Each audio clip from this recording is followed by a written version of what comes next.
प्यारे दोस्तों, प्रस्तुत है कृष्णचंद्र रचित एक गधे की आत्मकथा का अगला हिस्सा। इसमें हम जानेंगे गधे का कॉमर्स मिनिस्टर की कोठी पर जाना और रामू की दुख गाथा को बयान करना।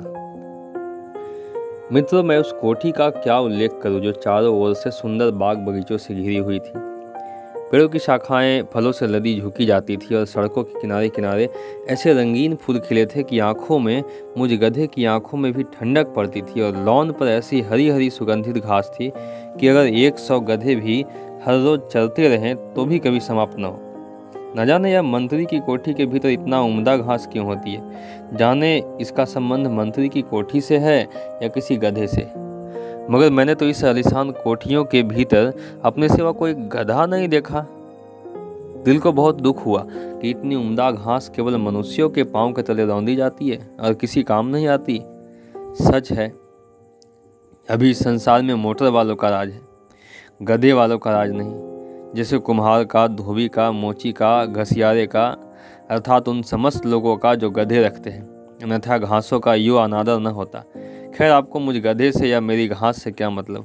आपको तो केवल इस कथा से मतलब है, सो कहता हूँ। जब मैं मंत्री महोदय की कोठी के भीतर पहुंचा तो वह लाल पत्थर से बने हुए एक छोटे से फव्वारे के इर्द गिर्द टहल रहे थे। उनके बच्चे लॉन पर कलाबाजियाँ खा रहे थे और सामने बरामदे में 2 औरतें फूलदार साड़ियाँ सुखाने के लिए रस्सी पर टांग रही थी।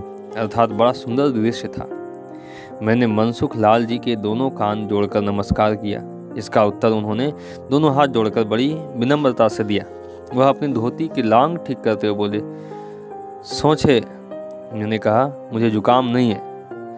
वह क्षमा मांगते हुए बोले, मैंने आपको अपने देश अहमदाबाद का समझा था। मैंने कहा, जी नहीं, मैं तो उत्तर प्रदेश का रहने वाला हूँ। वह बोले, अच्छा, वह जो बिहार से आगे है ना। मैंने कहा, जी हाँ, अगर आप बिहार से इधर आए तो आगे जाता है और इधर से बिहार जाएं तो पहले आता है। मनसुख लाल जी हंसने लगे, बोले, तुम रंग रूप से गधे दिखाई देते हो मगर हो नहीं भाई साहब। मैंने कहा, नहीं भाई साहब, मैं वाकई गधा हूँ। विश्वास ना हो तो मेरे कान ऐंठ कर देख लीजिए। मनसुख लाल जी मेरे कान ऐंठे, तब जाकर उन्हें विश्वास आया। बोले, अब कहो, मैं तुम्हारे लिए क्या कर सकता हूँ? मैंने कहा, मनसुख लाल जी, मुझे अपने लिए तो घास का एक तिनका भी नहीं चाहिए। मैं रामू धोबी के संबंध में आया हूँ। और फिर मैंने रामू धोबी का किस्सा बयान कर दिया। यह बात मैं यहाँ सबके सामने स्पष्ट रूप से कहूँगा कि मनसुख लाल जी का व्यवहार मुझसे अत्यंत शिष्टतापूर्ण था। कहीं एक बार भी उन्होंने मुझ पर यह प्रकट नहीं होने दिया कि वह किसी मनुष्य से नहीं, किसी गधे से बात कर रहे। लेकिन इन समस्त बातों के बावजूद उनका उत्तर इनकार में था। कहने लगे, भाई, अगर मामला केवल साबुन का होता, अर्थात धोबियों को साबुन सस्ते दामों पर दिलाने का प्रश्न होता, तो मैं इस पर विचार कर सकता था। यदि प्रश्न यह होता कि धोबियों को क्लफ लगाने के लिए पाउडर बहुत महंगा मिलता है, तो मैं उस पर ड्यूटी कम कर सकता था।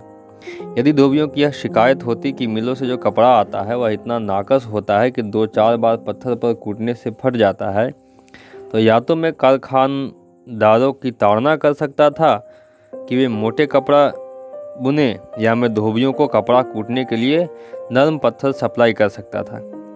मगर यहाँ प्रश्न बिल्कुल दूसरा है। यहाँ प्रश्न यह है कि एक गरीब धोबी मर गया है, उसके बीवी बच्चे दीन दरिद्र तथा भूखे हैं, वे कोई काम नहीं जानते, कोई उनका अभिभावक नहीं है। अब वे लोग करे तो क्या करें? यह समस्या ऐसी है जिसका समाधान कोई बड़े से बड़ा मंत्री भी नहीं कर सकता। क्यों?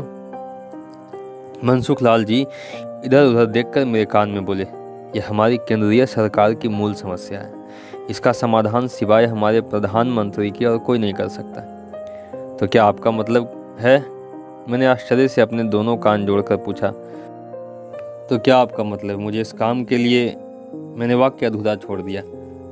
मनसुख लाल ने धीरे से सिर हिलाकर कहा, हाँ, तुम्हें इस काम के लिए पंडित जवाहरलाल नेहरू के पास जाना होगा।